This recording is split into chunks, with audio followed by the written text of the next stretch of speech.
ইচ্ছা কৰিয়েই কোনো ছোৱালীয়ে জানো বিয়া নোহোৱাকৈ ঘৰত বহি থাকে?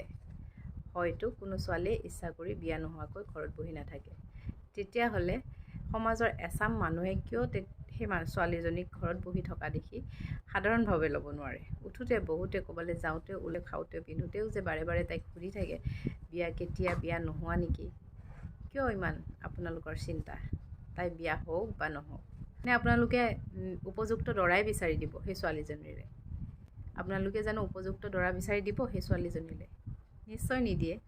যদি নিদিয়ে তেতিয়াহ'লে এনি টাইম মাক দেউতাকে হওক বা তাইকে হওক যেতিয়াই হ'লেই যে তাইৰ বিয়াখনক লৈ আপোনালোকৰ ইমান চিন্তা কিয়? তাই যেনিবা সমাজৰ প্ৰৰোচনাত পৰি বিয়া হ'লেই, তাৰ পিছৰখিনি আপুনি জানো দায়িত্ব ল'ব?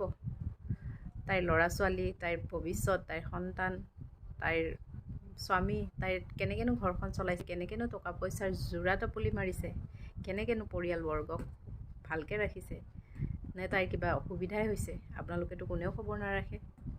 কোনো কথা নাই, তাই ঘৰত বহি আছে, হয়তো নিজা উপাৰ্জনেৰে খাই আছে, নহ'লে মাক দেউতাকৰ। আপোনাৰ পৰাতো পইচা লৈ পেলাই খাই বহি থকা নাই, আপুনিওতো তাইক খুৱাই পিন্ধাই থকা নাই। তেতিয়াহ'লে আপোনালোকৰ চিন্তা কিহৰ? আপোনাৰ টেনশ্যনটো ক'ত? কিয় এজনী ছোৱালীক মাক দেউতাকৰ ঘৰত শান্তিত থাকিবলৈ নিদিয়ে? থাকিবলৈ দিয়কচোন দুদিনমান তাইকো নিজৰ ইচ্ছাৰে।